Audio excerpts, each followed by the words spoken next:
Hello and welcome to the first episode of Reese Reads. My name is Reese and today we are going to be reading The Last Mapmaker.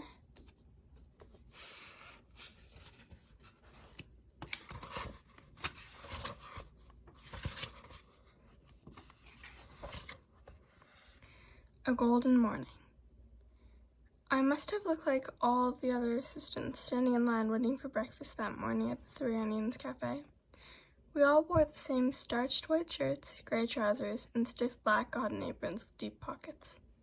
The assistant's uniform was meant to put each of us on the same level, making us equal for the 1 year we would spend in service. What a joke. We may have worn the same clothes, but it was still clear as glass where we stood. We knew without asking who among us had carriages and who had to walk, whose mothers held important positions on this or that council, which of us had maids, and which ones had to clean out their own bed pots. No one ever said anything, but we knew. I lingered at the back of the line, doing my impression of the shy girl. Feet tilted inward, head tipped down, looking like someone who had nothing to add to the conversation. You could learn more about people if they didn't think you were worth talking to. And I had a whole list of other details I needed to pay close attention to if I was going to play along with them. Hair, combed free of lice and braided lovingly by my mother, or even better, my maid.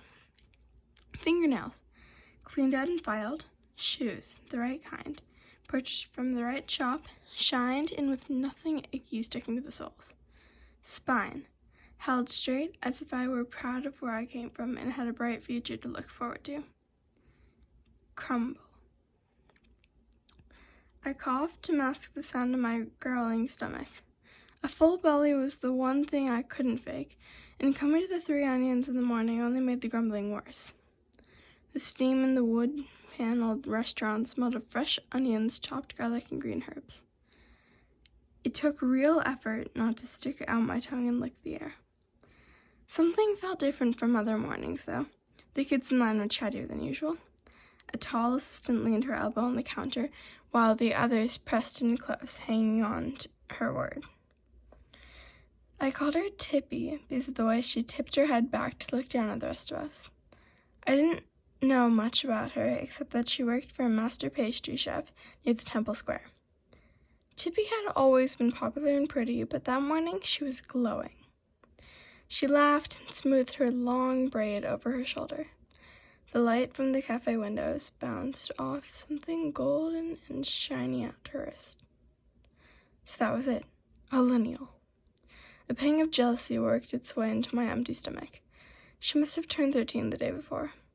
The other assistants pushed in closer to gape at Tippy's gold bracelet. "Hold it up so we can all see," said one of them. "Oh, it's so pretty."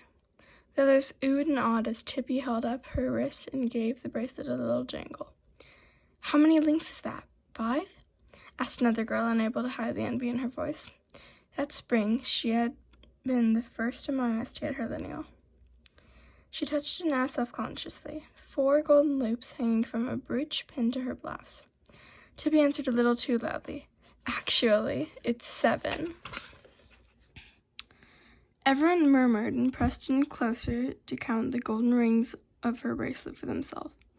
Each link is a lineal represented 1 generation of ancestors. Ancestors whose name you knew, one you were proud to claim. In my mind, I let out a snort. With a background that fine, what was she doing as a baker's assistant? Suddenly, I realized that all the eyes in the cafe had turned to me. Tripe! At least I thought, I snorted in my mind. Tippy narrowed her eyes at me. "You, at the back of the line. What's your name?" "Order 49, shouted a shrill voice from behind the counter. Thank the heavens! I squeezed past the girls to get to the counter, then bowed to Mrs. Noom and took the container of porridge from her. "Thank you, ma'am," I said in the meekest voice of my shy girl voice. Meekest version of my shy girl voice. "I'd better be going. I'm already late." I could feel the other assistants' eyes on me as I passed.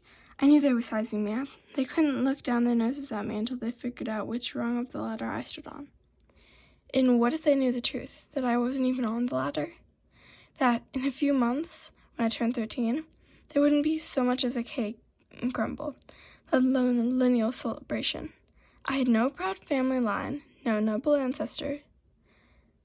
There was exactly one link to my past, and it certainly wasn't made of gold. If they knew the truth, they would think I was nothing. And who could blame them? Alright, thank you for listening in. Come back soon for chapter 2. Reese out.